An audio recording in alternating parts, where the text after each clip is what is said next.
오늘 말씀은 요한계시록 16장입니다. 요한계시록 16장 일곱 대접의 재앙입니다. 첫째에서 일곱째까지 대접 재앙을 오늘 기록해주고 있습니다.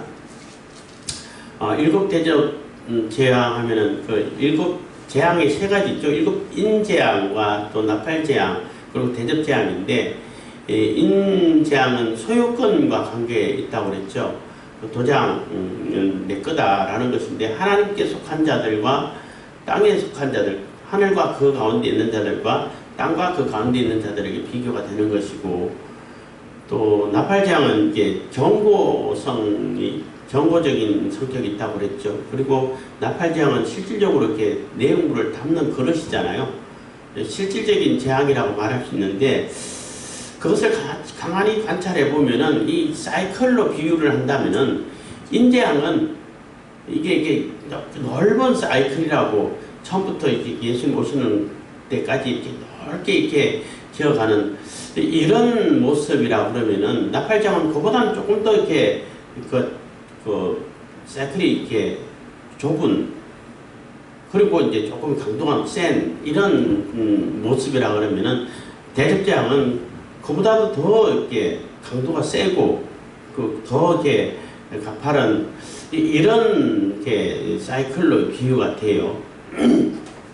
그래서 예수님께서 오셔서 다시 오시는 재림 때까지 이렇게 길게 늘어진 것은 인재앙이고, 그 사이에 또 이렇게 조금 더 이렇게 짧게 짧으면서 이렇게 강도가 세게 한 것은 나팔재앙이라 그러면은, 그보다 더 짧으면서도 더 이렇게 강도가 센 것이 이게 대접재앙이라고 말할 수 있는데, 대접재앙들을 살펴보면은 출애굽할 때, 당시 때 애굽에서 임했던 그 재앙하고 비슷한 모습들이 있는데, 애굽의 재앙이 임할 때에 첫째, 둘째, 셋째까지인가요? 그때는 같이 있다가 그 다음부터는 고센 땅과 이게 애굽 땅을 구별하죠. 고센 땅은 전혀 재앙이 임하지 않고 그 애굽에게만 이렇게 재앙이 아주 심각하게 내리는 모습을 보는데, 그럴 때는 고센 땅이라는 그 지역을 구별해 가지고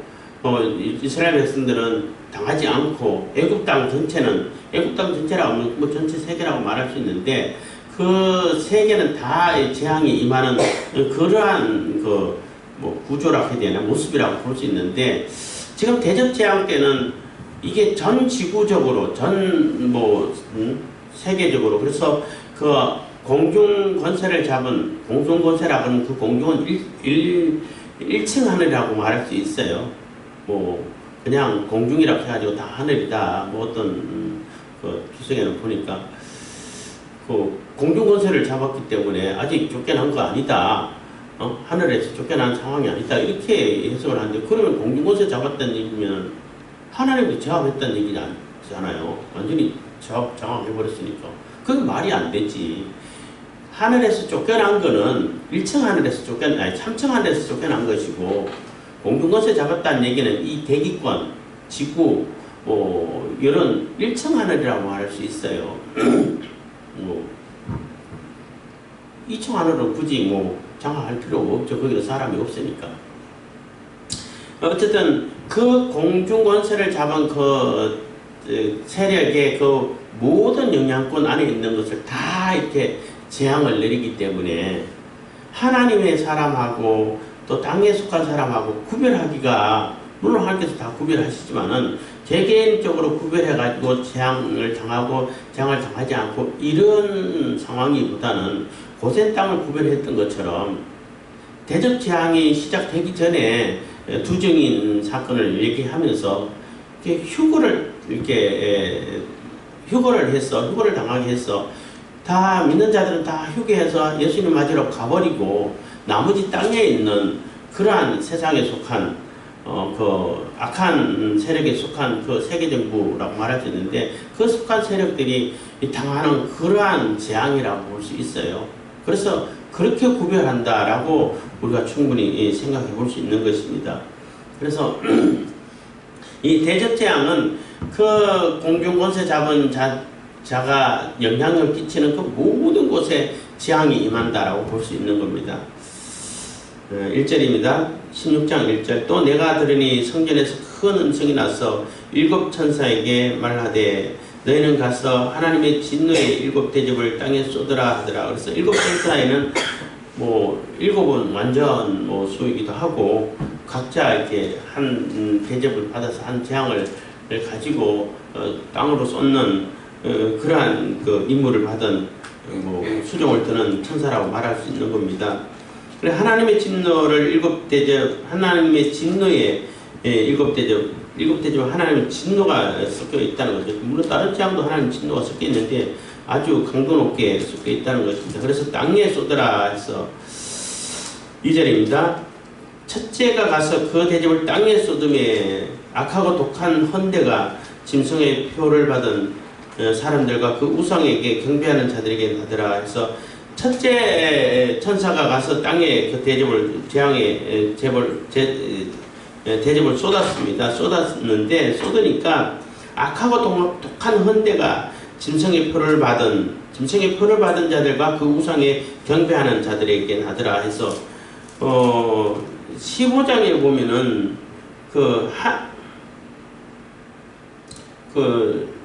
2절 또 내가 보니 불이 섞인 유리바다 같은 것이 있고 짐승과 그 우상과 그 이름의 수를 이기고 벗어난 자들이 유리바다 가에 서서 하나님의 검은고를 가지고 해서 그 짐승과 그 우상과 그 이름의 수를 이기고 벗어난 자들, 그러니까 여기서는 뭐 출애굽 홍해 사건을 이렇게 연상을 떠올릴 수 있는데 홍해가 이스라엘 백성들에게는 구원의 강이죠. 완전히 마른 땅으로 건너가가지고 그 바닷가에 서서 있는데 뒤따라오는 애국 군대는 완전히 수몰돼가지고 완전히 멸망되고 다 이렇게 수장돼 버렸죠. 그것을 보고 이스라엘 백성들이 모세도 미리암도 노래 부르고 찬양하고 한 그 상황하고 비교가 된다는 거죠. 그것처럼 그 우상에 절하지 않고 그 표를 받지 않는 자들, 그 짐승에서 벗어난 자들은 벗어났다는 얘기는 이게 그 지역에서 벗어났다는 얘기잖아요. 그래서 휴거됐다라고 말할 수 있는 거예요. 그래서 그러한 자들은 거기서 예수님을 찬양하고 악기를 들고 찬양하는 환영 행사를 하고 있는 것이라고 보면은 그런 상황 가운데 이 땅에 있는 그러한 짐승에 속한, 그러니까 용에 속한 땅과 그 가운데 속한 그 자들이 이제 재앙을 당한다는 거죠. 이 재앙의 첫째 대접 재앙의 재앙은 독한 헌대가 나고 짐승의 표를 받은 사람들과 그 우상에게 경배하는 자들에게 나더라 해서 아주 독한 헌대, 막 굉장히 심한 피부병이라고 말할 수 있어요. 피부 전염병이라고 말할 수 있는데 애굽 땅에서 내린 재앙하고 같은 재앙이죠. 재앙인데 이 재앙이 하나님께서 특별히 그들에게 재앙을 내려가지고 가정 피부병을 다 겪고 고난당하고 고통당하고 이런 재앙도 맞죠. 그렇게 충분히 우리가 생각해야 되겠지만은 또 한 가지 한편으로 생각할 수 있는 것은 이게 뭐 세계 정부가 서고 또 이렇게 뭐 종교가 통합이 되고 해서 완전한 이렇게 통제 사회가 되게 되면은 이 세력들이 지금도 마찬가지죠. 자꾸 뭔가를 실험을 해. 유전자 조작을 했어. 그래서 우한폐렴이라고 한 우한폐렴이 발생됐을 때 코로나라고 말하죠. 냈을 때 뭐 어마어마한 사람들이 죽었잖아요. 특히 중국 사람들이 뭐 억대가 되는 1억 명이 넘는 사람이 죽었다라고 예상을 해요. 중국에서는 몇백 명밖에 안 죽었다고 이렇게 발표는 하지만은 중국 발표는 못 믿는 거고 어마어마한 사람들이 죽었다고. 근데 변수가 생긴 거죠. 이것도 생물이다 보니까 감기 바이러스를 근거로 해가지고 했으니까 이제 치사율은 확 낮추고 전파율은 높이고 이렇게 바뀌어갔는데 변종이 생겼는데 어쨌든 간에 유전자를 조작해가지고 사람들이 퍼뜨렸다는 것을 지금 많이 그 증거들이 또 방송들이 많이 나오고 증거들이 이제 나와요. 그때 당시에는 절대 말을 못하게 하고 조금만 말하면 다 패스시켜버리고 이렇게 했는데 지금은 그 증거들이 나와. 사람들이 연구를 해서 만든 그런 바이러스란 말이에요. 그래서 지금도 또 연구하고 있는 것은 이제 제가 듣기로는 특정 유전자를 가진 자만 걸리는 바이러스를 또 연구한다고 그래요. 자기들 죽으면 안 되니까. 그냥 했다가 다 누구든지 다 걸릴 수 있으니까. 그런데 특정 유전자만 가진 사람들만 걸리는 바이러스를 연구하고 또 이런 식으로 유전자를 조작해가지고 심지어는 불임하게 만들고 유전자 조작해가지고 그냥 먹으면은 괜찮은데 뭐 어떤 거하고 어떤 거하고 같이 먹으면 따로따로 먹으면 괜찮은데 같이 먹어서 몸에 섞이면은 불임이 되고 또 뭐 암이 발생하고 뭐 이런 것이 많이 이렇게 자꾸 번지게 된다고. 그러면은 그 부작용이 안 생길까? 그렇잖아요. 부작용이 충분히 생길 수 있어요. 그러니까 하나님께서 특별히 이게 재앙을 내리셔가지고 종기가 나는 것도 되겠지만은 그런 부작용에 인해 가지고 그들이 완전히 자기들의 세상이다라고 완전한 통제사를 이뤘다라고 하는 그 순간부터 이제 부작용이 발생돼 가지고 막 피부병이 생기고 막 고통당하고 이런 경우들이 충분히 생길 수 있다는 거죠. 그리고 이제 대접장에서 보면은 또 한 가지 이제 특이점이 사람들이 안 죽어요. 그러니까 인재앙 때는 4분의 1이 죽어.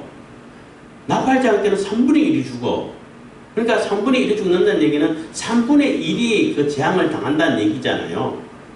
4분의 1이 당하고. 그러니까 3분의 2는 안 당한다는 얘기도 되는 거예요. 그래서 당하는 부류가 있고 당하는 존재가 있고 당하지 않는 자가 이렇게 그런 식으로 구별됐는데 지금은 그 전 세계적으로 전 뭐 지구적으로 이렇게 다 당하는 그러한 고난인데 사람은 안 죽어. 죽지 않고 고통만 있는 거예요. 그래서 수명은 긴데 고통만 있는 그런 세계라고 우리가 상상해 볼 수 있는 거예요. 그럼 얼마나 힘들겠어요. 그래서 뭐 죽고자 하는데 죽음이 피해갈 것이다, 피해가더라 하는 나팔제할 때도 그런 얘기가 있었는데 그런 상황이라는 거예요. 엄청나게 고통만 당하고 있다는 겁니다. 3절입니다. 그래서 그 받는 자들의 2절 그 짐승의 표를 받은 사람들과 그 우상에게 경배하는 자들은 당연히 이제 그들에게 다 속하게 된 것이고 그들이 완전히 통제할 수 있는 이런 자들에 포함되는 자들이 되겠죠. 3절입니다. 둘째가 그 대접을 바다에 쏟음에 바다가 곧 죽은 자의 피같이 되니 바다 가운데 모든 생물이 죽더라. 그래서 둘째가 그 대접을 바다 가운데 쏟았어요. 땅에 쏟고 바다에 쏟았어요. 땅도 물론 그들이 활동하는 영역이라고 말할 수 있지만 특히 바다는 그들의 아지트라고 말할 수 있는 악의 세력들, 하나님을 대적하는 세력들의 아지트라고 말할 수 있는 완전히 자기들의 영역이고 그 활동 근거지가 된다라고 말할 수 있는 그러한 상징적인 의미가 있어요. 바다는 주로 이제 이렇게 바다는 출렁출렁 해가지고 불안하잖아요. 안정적이지 못하잖아. 그래서 땅도에서도 올라와서 영향력을 미치고 사람들을 유혹하고 하지만은 바다는 아예 그냥 그 세력들이 머물러 있는 아예 아지트라고 말해야 되나? 그 집을 짓고 있는 그런 영역이라고 말할 수 있는 겁니다. 상징적으로. 그래서 그곳에 쏟았다는 거예요. 그래서 바다의 피가 되니 바다 가운데 모든 생물이 죽더라. 그래서 사람은 안 죽는데 그 주변에 있는 생물이 다 죽어버린다는 거죠.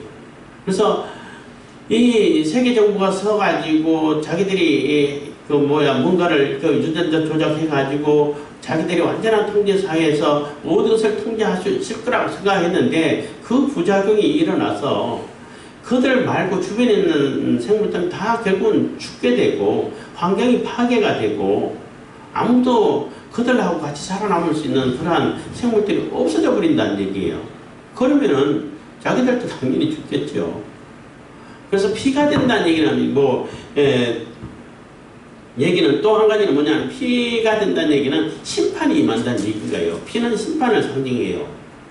물론 피는 생명을 상징하기도 하지만은 여기서는 심판을 상징하는 겁니다. 그래서 포도주가 피같이 흘러내린다 할 때도 진노의 심판을 얘기하는데 하나님의 심판이 임해가지고 결국은 그들이 유토피아라고 생각하고 자기들의 천국이라고 생각했는데 결국 지옥을 만들어가는 것이죠. 아무도 같이 살 수 없는 그러한 세계를 만들어간다는 거예요. 그래서 아무리 그 자기들이 완벽하고 자기들이 하나님이라고 해도 하나님 될 수 없죠. 그렇지만 주변에는 완전한 그 자기들의 세상이고 자기들이 통제하는 그런 세계를 만들었다라고 좋아하는 순간 그 주변에 있는 생물들은 다 죽어가는 그러한 상황을 맞이할 수 있게 된다는 겁니다. 4절 셋째가 그 대접을 강과 물 근원에 쏟음에 피가 되더라. 그래서 이번에는 그 대접을 강과 물 근원에 쏟았어요. 쏟았으니까 그 물이 다 피로 변했어.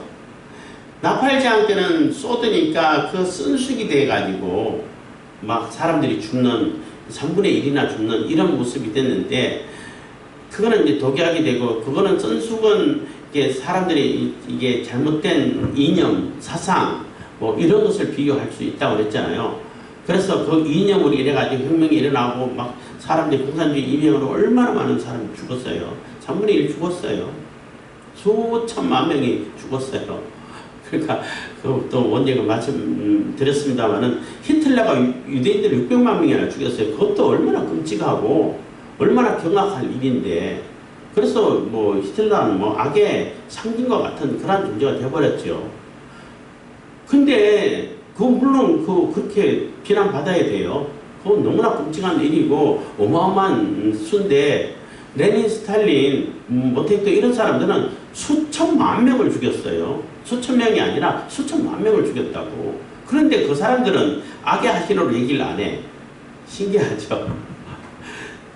히틀러보다도 몇 배나 더 많이 죽였어요. 그럼 몇 배나 더 악한 존재가 돼야 되는데 그렇게 얘기를 안 한다는 게 참 그렇다는 것입니다. 그래서 강과 물 근원에 쏟아가지고 이제 물을 제대로 먹을 수가 없어. 먹으면 다 죽어. 물도 그만큼 오염됐다는 거죠. 그래서 내가 마음대로 먹을 수 있는 그러한 것은 아무것도 없다는 거예요. 물은 뭐 안 먹으면 죽잖아요. 그러니까 이 돈 많은 사람들은, 돈 있고 권력 있는 사람들은 다 정수를 해서 먹겠죠.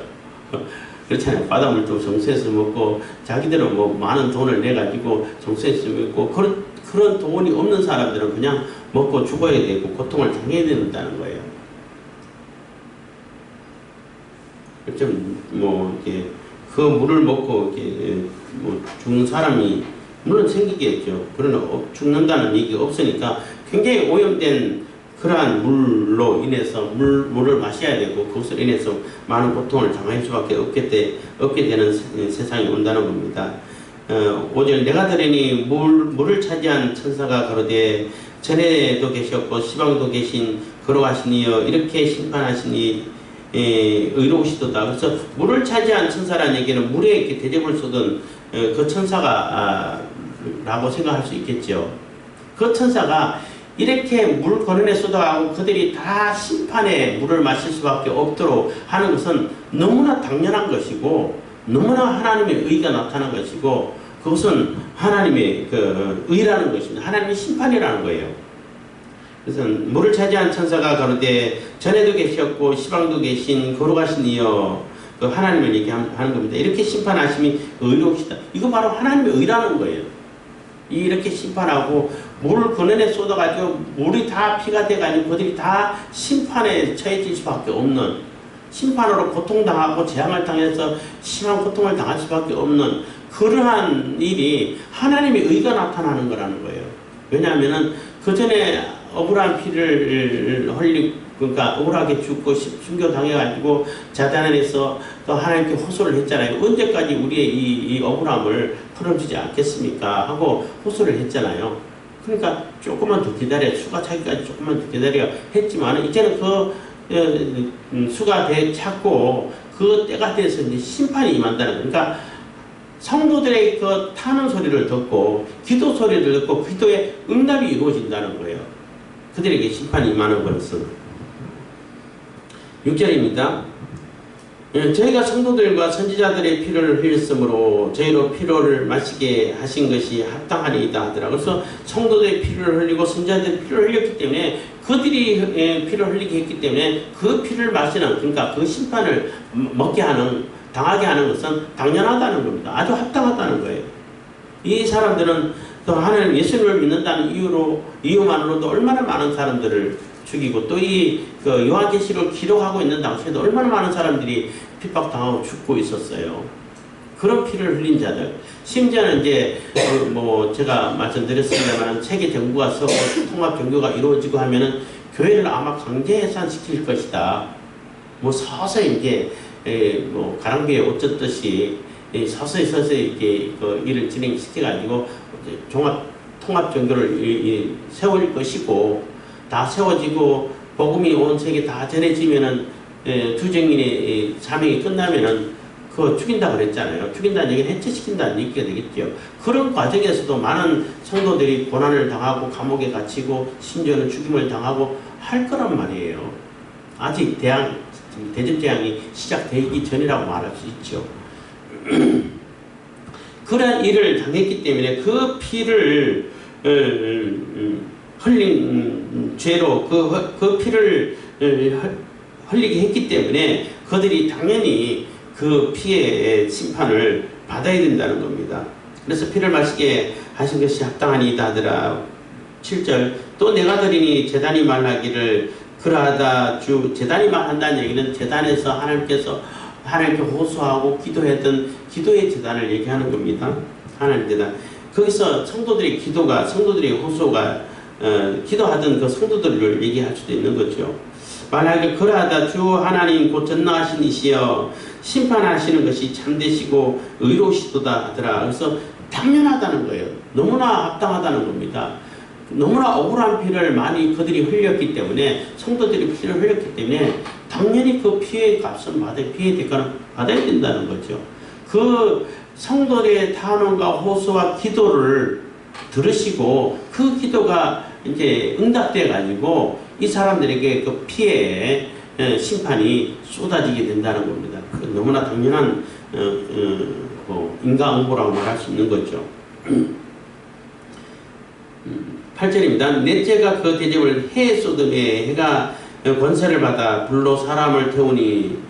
그래서 이번에는 셋째가 그 대접을 해에다가 쏟았어요. 그래서 아직 그러니까 뭐 해는 둘째 하나라고 말할 수 있는데, 어쨌든 이 악의 권세가 영향력을 끼치는, 그리고 해는 그들이 숭배하고 있는 뭐 신과 같은 존재라고 여겼잖아요. 그 신과 같이 여겨지는 그 존재도 하나님의 재앙을 받아가지고 그 빛을 잃고, 오히려 그들에게 재앙을 내리는, 재앙을 이렇게 주는, 고통을 주는 그러한 그 도구로 바뀌어버린다는 거예요. 그들이 그렇게 열심히 섬기고 따르고 하나님을 여겼던 그 태양이 오히려 그들을 태워 죽여버린다는 거예요. 그래서 이 태양조차도, 그들이 섬기던 그 태양조차도 변화가 돼가지고 그들에게 재앙을 내리는 도구로 바뀌어버린다는 겁니다. 그래서 넷째가 그 대접을 해 쏟음에 해가 권세를 받아 불로 사람을 태우니. 사람이 9절입니다. 사람들이 크게 태워진지라. 이 재앙들을 행하는 권세를 가지신 하나님의 이름을 해방하며 또 회개하여 영광을 주께 돌리지 아니하더라. 그래서 그런 재앙이 쏟아지는 것을 보고, 그 재앙을 당하는 것을 보고도 이 사람들은 하나님께 회개를 하지 않아. 오히려 하나님을 모욕하고 하나님을 욕하고 회방하고 회개하는 일이 없다는 겁니다. 그리고 태양이 사람을 태운다는 것은 실질적으로 있는 일이에요. 무슨 얘기냐면은 이게 지구 대기권 밖에는 오존층이 덮여 있어요. 노홍수에는 물층이 있어가지고 정말로 모든 해로운 광선을 다 흘러줘가지고 이게 자기장도 아주 활발할 때고 하기 때문에 굉장히 수명이 길고, 환경 자체가 너무나 이렇게 살기 좋은 환경이고, 그래서 1000년 가까이 살 수 있는 그러한 육체가 실질적으로 살 수 있는 조건이 갖춰져 있는데, 물층이 거침으로 인해 가지고 빛의 굴질이 없고 해로운 광선을 다 못 막아주고 해가지고 수명이 많이 짧아져 버렸죠. 그리고 극지방에는 얼고 적도지방에는 타고, 이런 상황으로 환경이 완전히 바뀌어 버렸는데, 이제는 그 오존층마저 걷어지게 되면은 사람들이 그 햇빛 쏘면 죽어요. 타버린다는 얘기예요. 생물들이 타버려요. 그게 언제 있었나 하면은 이게 한동안 핵실험을 많이 했잖아요. 뭐 미국도 하고 소련도 하고, 소련은 거의 뭐 200번이라 했나 2000번이라 했나, 하여튼 그렇게 핵실험을 했다는 거죠. 그렇기 때문에 그 자료가 많이 나와 있기 때문에 뭐 북한에 그 정보를 주면 굳이 핵실험을 안 해도 굉장히 핵을 고도화할 수 있다, 뭐 이런 얘기를 들었는데, 그 공중에 핵실험을 하다 보니까 이 오존층이 다 파괴되는, 그래 오존층에 구멍이 생겨버렸어요. 그래서 그 구멍이 그러니까 그 오존층이 가만히 있으면은 뭐 그 한 군데만 탈 텐데 이게 움직이잖아요. 지구가 돌잖아. 돌고 같이 오존층이 움직인단 말이에요. 돌고. 그러니까 그곳에 햇빛이 쪼이는 곳은 다 타버려요. 타고 사람들이 식지를 죽고, 그래서 뭐 옛날에 어떤 영화는 또 그런 게 있어가지고 그 태양빛에 뭐 인류가 멸절되는 그러한 뭐 비슷한 내용의 뭐 영화도 있었던 것 같아요. 그것처럼 실질적으로 태워요. 그렇지만 여기서 얘기하는 것은 물론 환경 자체가 그렇게 파괴되고 오존층이 파괴돼갖고 다 태워버릴 수 있는 이런 상황까지 만들어질 수 있겠죠. 그 상황이, 환경이 많이 파괴돼서.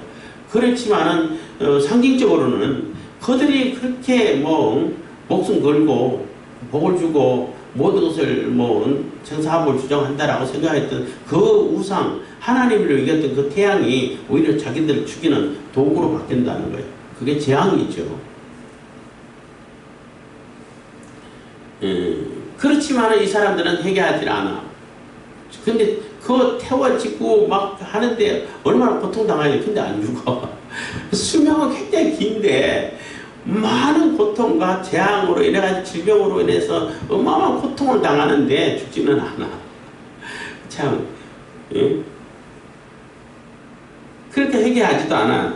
또 10절입니다. 또 다섯째가 그 대접을 짐승의 보좌에 쏟으니, 이번에는 짐승의 보좌에 쏟았다는 겁니다.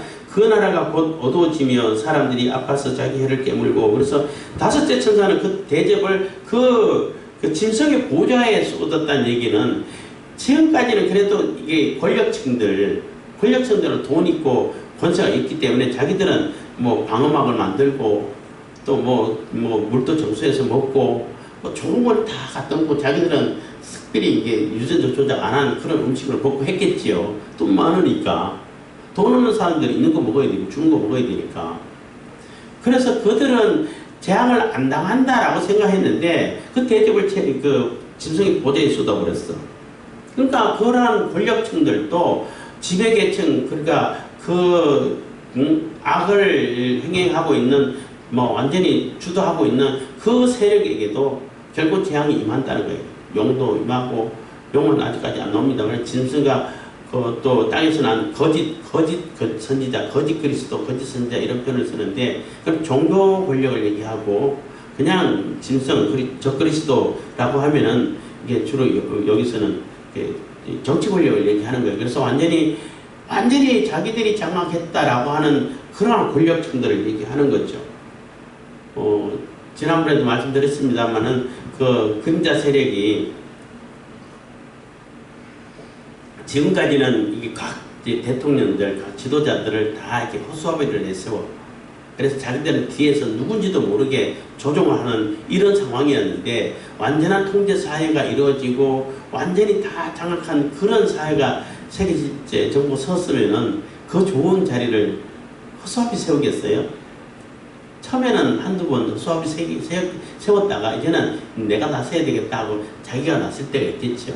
완전히 장악해가지고 모든 것을 전하게 다 지었는데, 실질적으로 움직이는데, 그게 아마 666이 될 것이다 라고 말했는데, 그러한 자들이 자기들은 절대 당하지 않을 거라고 모든 것을 막고 돈으로 막아가지고 바꾸고 이렇게 해가지고 안전할 거라고 생각했는데, 그 보좌 자체도 이제 재앙으로 뒤덮인다는 겁니다. 그래서 그 나라가 곧 어두워지고 캄캄해도 분간을 못한다, 사리분별을 못한다는 얘기예요. 사리분별을 못하는 것이고, 진리가 뭔지 자기들이 진리 없다고 해놓고 그 진리 없는 그런 어두운 사리분별도 못하는 이런 속으로 빠져들어가 버린다는 겁니다. 사람들이 아파서 자기 혀를 깨물고, 그래서 너무나 고통스럽다는 거예요. 이 짐승의 보호자 짐승들도 마찬가지고 고통 쏘는데 안 죽어. 얼마나 괴롭겠어요. 차라리 죽으면 끝날 텐데 이 육신의 고통은 끝날 텐데 안 죽어요. 11절 아픈 것과 종기로 인하여 하늘의 하나님을 해방하고 저희 행위를 회개치 아니하더라. 그래도 하나님께 회개하고 돌아오지는 않아. 회개하지는 않아. 오히려 하나님을 욕하고 해방해. 12절입니다. 또 여섯째가 그 대접을 큰 강 유브라데의 소돔에 강물이 말라서 동방에서 오는 왕들의 길이 예비되었더라. 그래서 또 여섯째 천사가 그 대접을 큰 강 유브라데에 쏟았다는 겁니다. 그러니까 강물이 말라버렸어요. 말라버리니까 이게 쳐들어오기가 좋은 거죠. 그러니까 주로 유프라데스 강이라 하면은 이스라엘과 그 이방하고 이게 주로 경계하는 경계선이라고 말할 수 있는데, 그 주로 이제 이스라엘을 쳐들어올 때는 유프라데 강을 건너서 온단 말이에요. 건너서 오기 때문에 그 강을 건너려고 하면은 뭐 많이 힘들 거 아니에요. 도하 작전을 해야 되고 뭐 굉장히 장애가 되는데 그게 말랐어. 그럼 오기가 얼마나 좋겠어요. 그래서 엄청난 사람들이 엄청난 자들이 몰려오고 전쟁을 준비하고 있다는 겁니다. 그 대접을 강인 유브라데의 소돔에 강물이 말라서 동방에서 오는 왕들의 길이 예비되었더라. 또 내가 보매 개구리 같은 새 더러운 영이 용의 입과 짐승의 입과 거짓 선지자의 입에서 나오니. 그래서 개구리를 왜 개구리 같다고 그러냐면 개구리를 신호로 선졌어요. 이곳에서는. 왜냐하면 개구리가 알도 많이 나고 굉장히 번식도 잘하고 번식의 상징이기도 하고, 그리고 개구리의 탁월한 능력은 뭐냐면은 땅에서도 살 수 있고 물속에도 살 수 있어요. 그거 사람들이 볼 때는 얼마나 대단해요. 사람 물속에 들어가면 숨 못 쉬잖아. 모래 빠져 죽잖아요. 그런데 개구리는 물에 들어가서 살아요. 물 속에서도 숨 쉴 수 있고 물 밖에서도 숨 쉴 수 있어요. 그 물고기는 물 밖에 나오면 또 죽잖아요. 물이 없으면은 숨을 못 쉬어서. 그러니까 개구리는 다 살 수 있다는 거니까 그런 탁월한 능력 때문에 개구리가 신이다 해가지고 신으로 생기고 있는데, 그것이 개구리가 신이 되겠습니까? 그래서 속이고 거짓말하는 이 더러운 영이라는 거예요. 그래서 이 더러운 영이 어디냐면 영이 용의 입, 여기서 용이 나오죠. 용의 입과 짐승의 입과 거짓 선지자의 입. 그러니까 영은 사탄은 그 마귀를 얘기하는 것이고, 짐승은 이게 정치 권력자, 거짓 선지자는 종교 권력자라고 말할 수 있어요. 삼위일체라고 말할 수 있죠. 그래서 여기서 용이 나오기 때문에 후에 1000년 후에 잠깐 놓일 거라고 그랬잖아요. 이미 결박돼 가지고 갇혀 있는 상태인데 용이 여기서는 놓여요. 그러니까 풀려진다고. 잠깐 놓이는 그런 상황이 여기서 맞이하는 거예요. 그래서 용이 나오고 짐승이 나오고 거짓 선지자가 세 존재가 나와가지고 이 많은 사람들을 끌어모으고 있다는 거죠. 그러니까 스스로 이제 자멸하기 위해서 한 군데 모이는 거라고 볼 수 있는 겁니다. 14절 저희는 귀신의 영이라 이적을 행하여 온 천하 임금들에게 가서 하나님 곧 전능하신 이의 큰 날에 전쟁을 위하여 그들을 모으더라. 그래서 속이는 거죠. 하나님을 대적해가지고 하나님 이기자. 이렇게 고통 준 하나님 우리가 쫓아내고 없애버리자. 이렇게 속인다는 걸 없앨 수 있어요.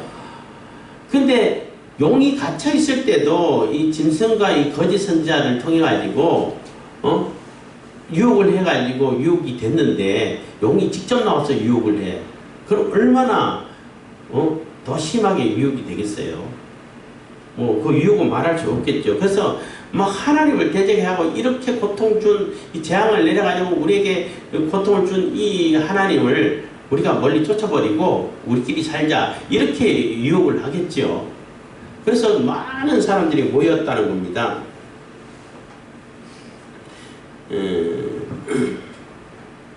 15절입니다. 보라 내가 도적같이 오리니 누구든지 깨어 자기 옷을 지켜 벌거벗고 다니지 아니하며 자기의 부끄러움을 보이지 아니하는 자가 복이 있도다. 그래서 이 기록하고 있는 요한에게 이렇게 전해지는 메시지라고 볼 수 있어요. 15절은. 그러니까 이런 재앙이 준비되어 있기 때문에 앞으로 이런 재앙을 당할 수밖에 없기 때문에 응? 그래서 예수께서 도적같이 언제 올지 모르고 순식간에 오기 때문에 누구든지 깨어서 자기 옷을 지켜서 벌거벗지 않고, 또 자기의 부끄러움을 보이지 아니하는 자, 예수 그리스도의 의에 입고 다니는 자, 그런 자가 복이 있다는 거예요. 하나님의 소유된 하늘과 그 가운데 있는 자가 복이 있다는 거예요. 그러니까 이 글을 쓰고 있는 당신은 많은 고통을 당하고 있잖아요. 그래서 이거 믿음을 지켜야 돼, 말아야 돼. 믿음을 지키면은 이거 생활 자체를 못 하는데, 경제 생활 자체를 못 하는데, 결국 길드 상인조합에 가입해가지고 그러니까 황제 숭배 사장이 그냥 겉으로 하는 채 해가지고 그냥 이게 살아야 돼. 이런 갈등이 많이 있을 때란 말이에요. 그렇기 때문에 그런 갈등이 많이 있는 1차 독자라고 말할 수 있죠. 그 독자들에게 이렇게 어마어마한 재앙이 준비되고 있는데 우리가 의의 옷을 입고 부끄러움을 당하지 않고 이렇게 가야 되지 않냐. 예수님께서는 도적같이 오신다. 그렇기 때문에 그 믿음을 지켜야 되지 않을까. 믿음을 지켜야 돼. 라는 메시지가 되는 거예요. 물론 이 당시도 이 얘기는 또 그런 측면이 있어요.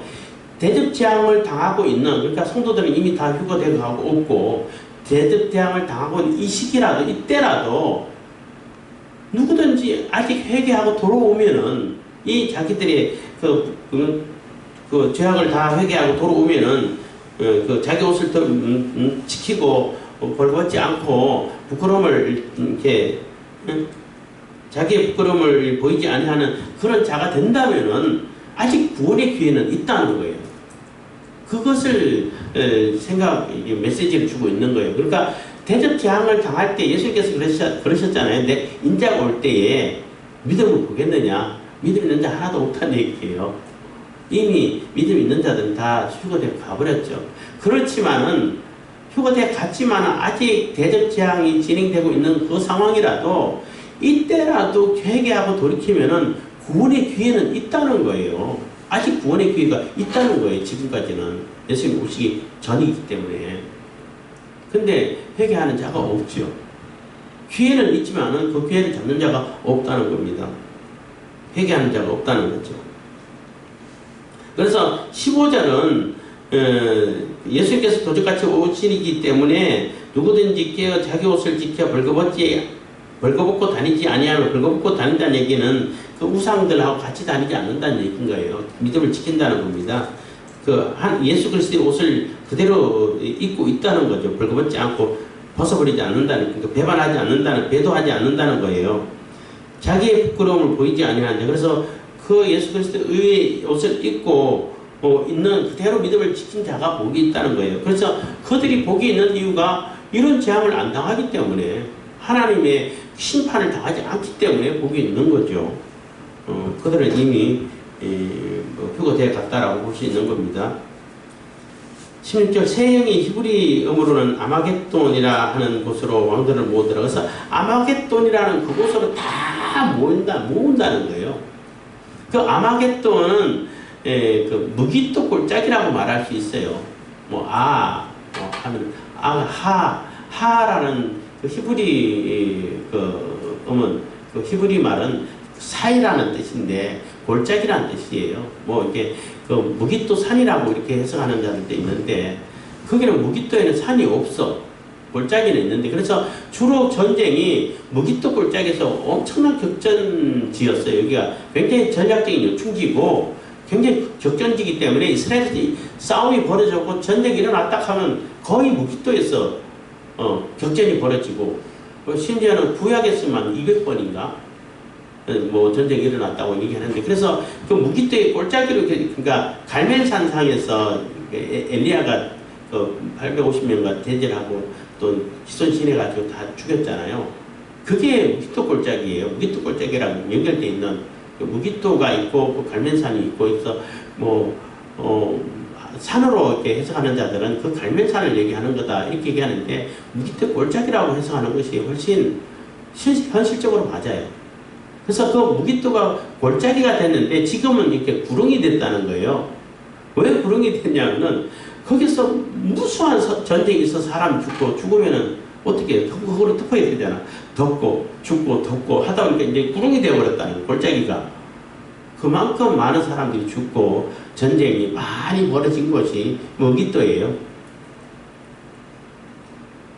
그러니까 머깃도라 그러면은 굉장히 격전지고 전략적인 요충지고 적군이 쳐들어오면 그것을 일단 다 모여가지고 그것을 점령해가지고 거기서부터 전쟁을 싸우는 그러한 곳이 상징이기 때문에 그것처럼 어떤 한 곳에 가장 자기들이 유리하다고 싶고 가장 그 자기들이 점령해야 되고 좋은 아주 요충지다, 아주 유리한 고지다라고 생각한 곳을 다 모이겠죠. 그러니까 사탄이 풀려나가서 유혹을 해가지고 사탄과 짐승과 거짓 선지자들이 합세해가지고 다 유혹해가지고 한 곳으로 다 끌어모았다는 겁니다. 17절입니다. 일곱째가 그 대접을 공기 가운데 쏟음에 큰 음성이 성전에서 보좌로부터 나서 가로되 되었다 하니 그래서 마지막 일곱째 이제 대접을 가진 자가 이제 마지막 재앙이죠.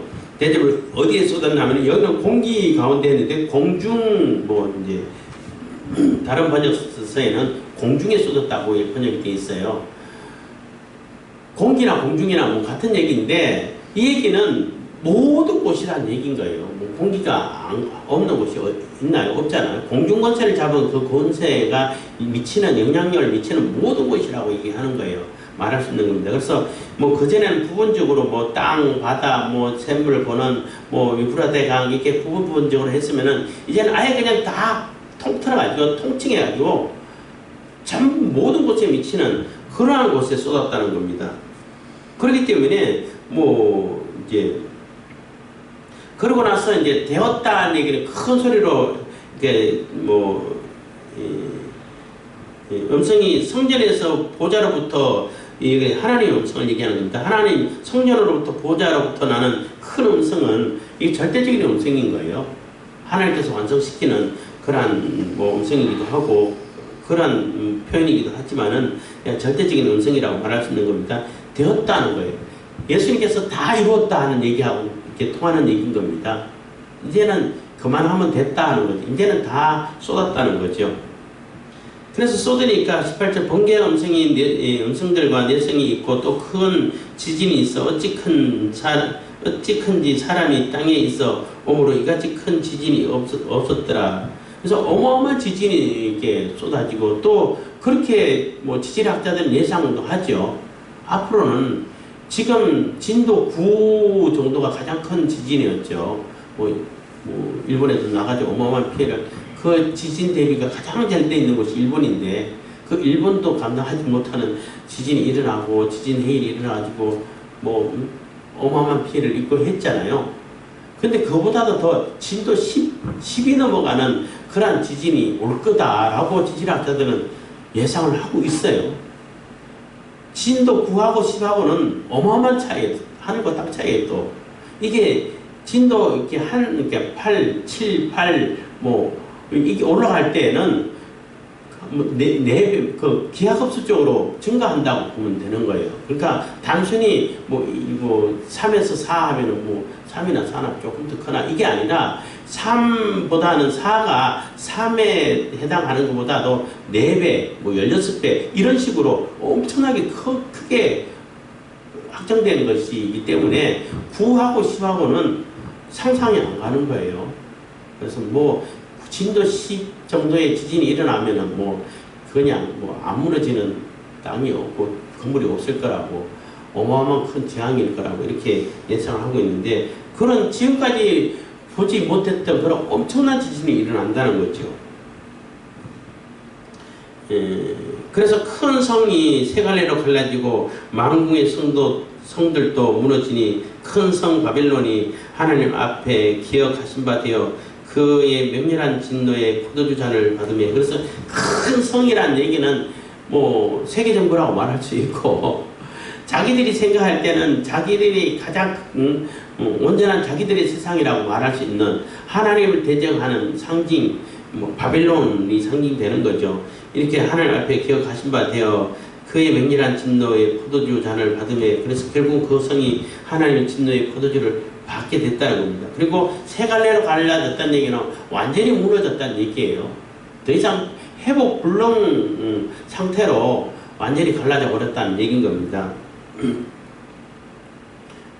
3이 또 이제 하나님의 수고 완전한 수이기 때문에 완전히 했다는 것입니다. 그래서 각 섬도 없어지고 산악도 간데 없더라. 그래서 섬도 없어지고 산악도 없어지고 해가지고 이 지구 대변혁을 이렇게 모습을 보여지는데 뭐 베드로후서 뭐 3장 뭐 10절 12절 이렇게 거기도 지구 변혁 또 천체 변혁을 얘기하는 듯한 그 성경 구절이 나오죠. 그렇기 때문에 물론 상징이기도 하지만은 실질적으로 뭐 지각 대변동이 일어날 수도 있고 또 뭐 천체가 완전히 흔들려 가지고 다 이렇게 변형이 일어나 가지고 천체 자체가 완전히 구조가 바뀌어 버리는 이런 상황도 있을 수 있다는 거예요. 그래서 이러한 재앙이 벌어지는 것을 보고 사람들이 당할 수가 없겠죠. 그리고 다 모여 있는 가운데 또 이 실제 또 중수가 한 달란트나 되는 큰 우박이 하늘로부터 사람들에게 내림에 사람들이 그 박제로 인하여 하나님을 해방하고 그 재앙을 해방하니 그 재앙이 심히 큽니더라. 그래서 그 중수가 한 달란트가 된다. 한 달란트는 34kg라는 거예요. 34kg가 되는 무게가 되는 우박이 떨어져. 이 주먹만한 무게만 떨어져도 뭐 사람들이 죽고 뭐 차 다 파괴되고 하는데 이따만한 무거운 얼음덩어리가 떨어진다 생각해 보세요. 거기 사람들이 살아남을 수 있나. 그래서 다 한 군데 모아놓고 이러한 지진이 나고 그냥 뭐 이렇게 그 우박이 쏟아지고 하면 그 사람들이 존재할 수 있겠어요. 그러니까 하나님을 대적해서 싸운다는 그 자체가 너무나 어리석고 우스운 얘기란 얘기예요. 싸우면 되겠어요? 안 되지. 뭐 하나님과 그 예수님과 그 다른 자들과 뭐 최후의 전쟁을 한다고 최후 전쟁 지들은 최후 전쟁 한다고 다 모았는데 전쟁이 되겠냐고. 일방적으로 당하지. 지진 나고 우박이 떨어지고 하면 거기서 그냥 그 우박 맞는 사람 다 죽었을 거고 그래도 살아남아 있는 사람들은 그래도 회개 안 해. 그러니까 회개할 자가 없다는 것입니다. 그래서 이 나팔 대접재앙을 이렇게 간략하게 설명해주고 17장부터는 17장, 18장 뭐부터는 왜 이 바벨론이라고 상징되는 그때는 로마고 우리 시대 때는 아마 세계 정부가 되겠죠. 우리는 세계 정부가 아직 뭐 오지는 않았지만은 이게 서서히 이제 윤곽이 보이긴 하지만은. 윤곽이 보이긴 또 합니다만은 아직 오지는 않았지만은 세계 정부가 되겠지만은 그 바벨론으로 상징되는 그 세계 정부 로마나 세계 정부가 왜 이런 재앙을 당해야 하는가 이 엄청난 어마어마한 재앙을 왜 당해야 되는가를 17장부터는 또 다시 설명하고 있어요. 그러니까 대접 재앙이 일어난 다음에 17장이 사건이 벌어지는 게 아니라 이런 엄청난 재앙이 하나님의 의의 옷을 입고 부끄러움을 드러내지 않는 자들 그런 자들은 휴가 돼서 복 있는 사람으로 구별이 되는 것이고 그러지 못하고 이 재앙 당하는 사람들은 복 없는 자들이라는 얘기잖아요. 심판을 당할 수밖에 없는 자들이라는 얘기잖아요. 그러면 17장부터는 왜 이런 어마어마한 재앙을 당해야 되냐라는 그 당위성을 다시 설명하고 있는 거예요. 그들이 당할 수밖에 없는 그러한 상태고 그러한 죄악을 저질렀기 때문에 이런 재앙을 당하는 것이 당연하다라고 설명해주고 있는 것이 17장부터 이제 다시 설명하고 있는 겁니다. 그래서 그러니까 요한계시록은 뭐 인재앙 끝나고 그 다음에 나팔재앙이 있고 추한순으로 이렇게 진행된 것이 아니라 처음에는 전체적으로 얘기를 했다가 또 조금 더 세밀하게 또 얘기를 했다가 또 더 세밀하게 얘기하는데 왜 이 엄청난 재앙을 당하는 것을 왜 당해야 되는지를 또 설명하고 또 왜 그전에는 또 이 갈등이 영적인 전쟁이 왜 언제부터 시작되고 왜 시작됐는지 또 얘기를 하고 또 다시 설명하고 이렇게 계속 반복해서 설명하고 있다라는 것을 우리가 이게 구조를 볼 수 있는 겁니다. 그래서 요한계시록을 읽으실 때에 그런 모습이구나, 앞으로 이렇게 진행돼 갈 수 있겠구나라고 우리가 상상해 볼 수 있고, 그러면서도 하나님께서는 철저하게 믿는 자들을 구별하는 그런 모습을 보죠. 요한계시록 오다 보면 계속 이렇게 병행하잖아요. 그러니까 천상의 세계랑, 그러니까 14만 4천의 세계랑 666의 세계가 어떻게 다르게 되는지, 어떻게 하나는 어마어마한 복락을 누리고 하나는 엄청난 재앙을 누리고, 그것을 계속 비교하면서 가고 있는 걸 보시잖아요. 그렇기 때문에 성도들에게 요한계시록을 읽고 듣고 있는 요한이 쓰고 있는 그 당시 성도들도 마찬가지입니다만은, 성도들에게 이렇게 분명하게 하나님께서는 구분해 주신다는 거예요. 그렇기 때문에 믿음을 지키고, 조금 현실적으로는 어려움 당하고 고통을 당하고 심지어 순교를 당하더라도 그 믿음을 끝까지 지켜. 우리에게는 이 어마어마한 복락이 준비되어 있는 거야 하고 위로를 해주고 있는 거예요. 그래서 요한계시록이 성도들에게는 위로의 책이다 라고 말할 수 있는 것입니다. 기도하겠습니다. 사랑해 주신 감사합니다. 이 시간에도 은혜와 복을 베푸시고